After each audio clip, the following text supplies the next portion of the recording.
नमस्ते फ्रेंड्स, स्वागत है आपको फिर से मेरे YouTube चैनल पे। दोस्तों, आज हम इस वीडियो के माध्यम से रतन टाटा सर के फैमिली ट्री के बारे में जो है वो समझने का कोशिश करेंगे, यानी कि रतन टाटा के पूर्वज के बारे में चर्चा करेंगे।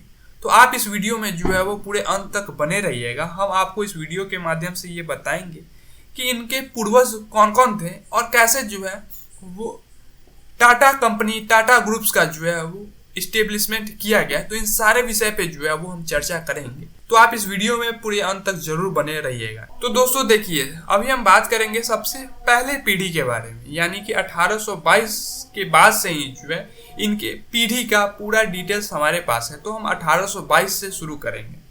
तो 1822 में नुसवरनजी रतन टाटा का जन्म हुआ और इन्होंने जो है वो जीवन बाई कवासाजी टाटा से विवाह की और इनके जो है वो 5 बच्चे हुए। 5 बच्चे के नाम हम आपको बताते हैं। जमशेद जी टाटा, रतन बाई टाटा, मेनका बाई टाटा, वीर बाईजी टाटा और जेर बाई टाटा। 5 बच्चे थे और इसमें से जमशेद जी टाटा जो है वो टाटा ग्रुप का जो है वो फाउंडेशन रखे थे। तो ये फर्स्ट जनरेशन के बारे में हम आपको बताएं। 1822 में नुसवरनजी रतन टाटा का जन्म हुआ और 1886 में जो है इनकी मृत्यु हो गई। अब हम बात करते हैं सेकेंड जनरेशन के बारे में। तो सेकेंड जनरेशन में जैसे कि हम आपको बताएंगे अब जमशेद जी टाटा के बारे में। तो देखिए, जमशेद जी टाटा की जन्म जो है वो 1839 में हुई और इन्होंने ही जो है वो टाटा ग्रुप का नींव रखा।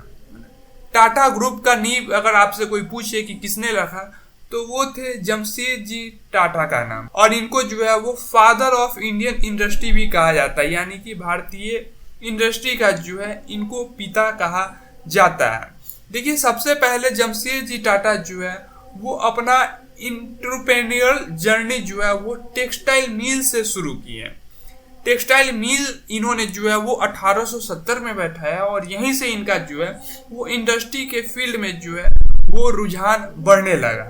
और इसके बाद धीरे धीरे इन्होंने जो है वो इंडियन स्टील में अपना कदम रखा, पावर इंडस्ट्री में कदम रखा और बहुत सारी जो है वो इंडस्ट्री जमशेद जी टाटा जी ने जो है वो लगाए। जमशेद जी टाटा ने जो है वो हीराबाई डाबू से विवाह किए और इनसे जो है वो 3 बच्चे हुए, 3 चिल्ड्रेन हुए। सर दोराबाई जी टाटा, धूनबाई टाटा और सर रतन टाटा। और जमशेद जी टाटा की मृत्यु जो है वो 1904 में हो गई। देखिए, सर रतन टाटा जो यहाँ पे लिखा हुआ है वो अभी जो रतन टाटा सर की मृत्यु हुई है वो रतन टाटा सर नहीं है। रतन टाटा सर के जो है वो पिता है ये, ठीक है। तो कंफ्यूज नहीं होइएगा कि ये सर रतन टाटा जो है वो कौन है। तो अब हम जो है वो आगे बढ़ते हैं। देखिए, अब हम जो है वो सर दोराबाजी टाटा के बारे में जान लेते हैं। देखिए, सर दोराबाजी टाटा का जन्म 1859 में हुआ और इनकी मृत्यु 1932 में हो गई। और ये जो है वो जमशेद जी टाटा के सबसे बड़े बेटे हैं और इन्होंने टाटा ग्रुप के ग्रोथ के लिए जो है वो बहुत ही ज्यादा मेहनत की। और सर दोराबाजी टाटा ने जो है वो 1910 में टाटा ग्रुप का कार्यभार संभाल लिए। दोराबाजी टाटा के कोई भी बच्चे नहीं है, कोई बच्चे नहीं है और ये अपना जिंदगी जो है वो फैमिली बिजनेस के लिए ही जो है वो पूरे तरीके से समर्पण कर दिए थे। अब हम बात कर लेते हैं सर रतन टाटा के बारे में। इनकी जन्म 1871 में हुई और मृत्यु 1918 में हो गई। जैसे कि हम आपको बताया है ना कि अभी जो रतन टाटा सर की मृत्यु हुई है वो ये रतन टाटा सर नहीं है। इनकी मृत्यु 1918 में हो गई और ये जमशेद जी टाटा के सबसे छोटे बेटे हैं और इन्होंने जो है वो फैमिली बिजनेस को काफ़ी ज़्यादा आगे बढ़ाया। इन्होंने विवाह जो है वो नवाज बाई सेठ से किए, लेकिन इनके भी जो है वो कोई बच्चे नहीं हुए। इन्होंने नवाज बाई सेठ से विवाह तो किए, लेकिन इनके भी जो है वो कोई भी बच्चे नहीं हुए। लेकिन हाँ, एक चीज़ नोट कर लीजिएगा कि सर रतन टाटा का जैसे ही मृत्यु हुई, इनकी जो वाइफ थी नवाज बाई टाटा, इन्होंने जो है एक लड़का को एडॉप्ट किया बेटे के रूप में, जिनका नाम रखा गया नवल टाटा। ये हो गई सेकेंड जनरेशन की बातें। अब हम आगे बढ़ते हैं और थर्ड जनरेशन के बारे में अब हम कुछ जान लेते हैं। देखिए, नवल टाटा जो एडॉप्टेड सन है उन्होंने आगे चल के विवाह किया सोनू कमिश्रेट से और इनके 2 बच्चे हुए। एक का नाम रतन टाटा और दूसरा का नाम जिमी एन टाटा। और ये रतन एन टाटा वही हैं जो अभी इनकी मृत्यु हुई है, जो अभी फिलहाल में जो चेयरमैन थे टाटा ग्रुप के, इनकी मृत्यु जो अभी हुई है यही सर रतन टाटा है और इनके पिता का नाम नवल एच टाटा है। लेकिन यह शादी जो है वो काफ़ी दिनों तक चला नहीं, यानी कि जो नवल एच टाटा है जिन्होंने सोनू कमिश्रेट से विवाह किए, तो इनसे 2 बच्चे तो हुए, रतन एन टाटा और जिमी एन टाटा। लेकिन नवल एच टाटा की विवाह ज़्यादा देर तक चली नहीं, ज़्यादा दिन तक चली नहीं।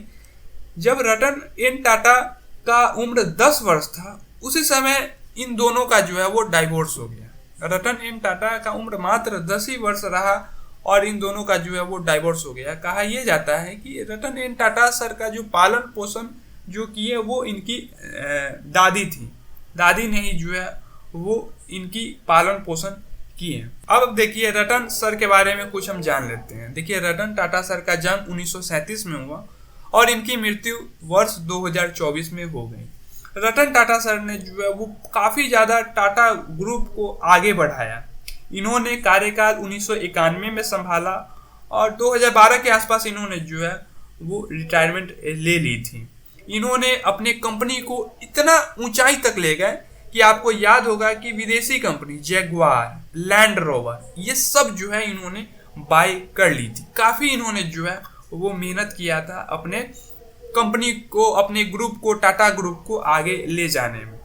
अब हम बात कर लेते हैं जिमी एन टाटा के बारे में। तो देखिए रतन टाटा सर के सबसे छोटे भाई थे जिमी एन टाटा और इन्होंने जो है वो पब्लिक से दूरी बनाए रखे, यानी कि इन्होंने जो है वो फैमिली बिजनेस में हाथ नहीं बटाया और ये सबसे अकेला रहते थे। अब हम आगे बढ़ते हैं। अब यहाँ पे समझिए, जब नवल एच टाटा का डाइवोर्स हो गया, हम आपको पहले ही बताए हैं कि नवल एच टाटा और सोनू कमिश्रेट का जो है वो कुछ ही साल के अंदर डाइवोर्स हो गया।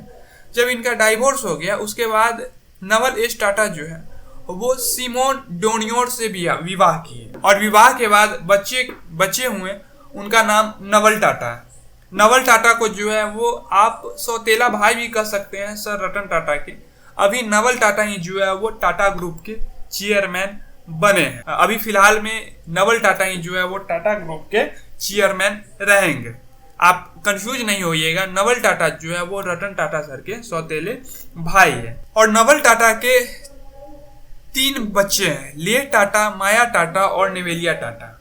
तो लेह टाटा के बारे में हम जान लेते हैं। तो देखिए लेह टाटा जो है वो सबसे बड़े बच्चे हैं और इन्होंने जो है वो मास्टर डिग्री किए हुए हैं मार्केटिंग में और ये जो है वो वाइस प्रेसिडेंट है the Indian hotels company limited, यानी कि IHCL के अभी जो है वो वाइस प्रेसिडेंट। अब हम बात कर लेते हैं माया टाटा के बारे में। तो देखिए माया टाटा ने एनालिस्ट के तौर पे जो है वो अपने कैरियर की शुरुआत की है टाटा कैपिटल के अंदर में और ये जो है वो काफ़ी कंपनी को आगे ले जाने के लिए जो है वो तत्पर है, अपने टाटा ग्रुप को आगे बढ़ाने के लिए तत्पर है। अब निविल टाटा के बारे में जान लीजिए। तो निविल टाटा जो है वो ट्रेंड के तौर पे अपने कैरियर को शुरुआत किए और ये ट्रेंड जो है वो टाटा की ही जो है वो रिटेल ओन्ड कंपनी है और ये कंपनी जो है वो नवल टाटा ने जो है वो इस्टेब्लिश की। तो ये वंशावली थी, हम आपको जो बताए हैं 3 पीढ़ी के बारे में बता दिए हैं कि 3 पीढ़ी कौन थे, जन्म कब हुआ, मृत्यु कब हुआ, वो आपको जो है वो पूरी जानकारी दे दिए हैं। तो अब हम अंत में आपसे एक छोटी सी रिक्वेस्ट करेंगे कि रतन टाटा सर के बारे में, रतन टाटा सर के पीढ़ी के बारे में, वंशावली के बारे में जो हम आपको बताए हैं, आपके मन में इसके बारे में क्या सवाल चल रहा है, आप अपना सवाल जो है वो कमेंट के माध्यम से हमसे पूछ सकते हैं। धन्यवाद।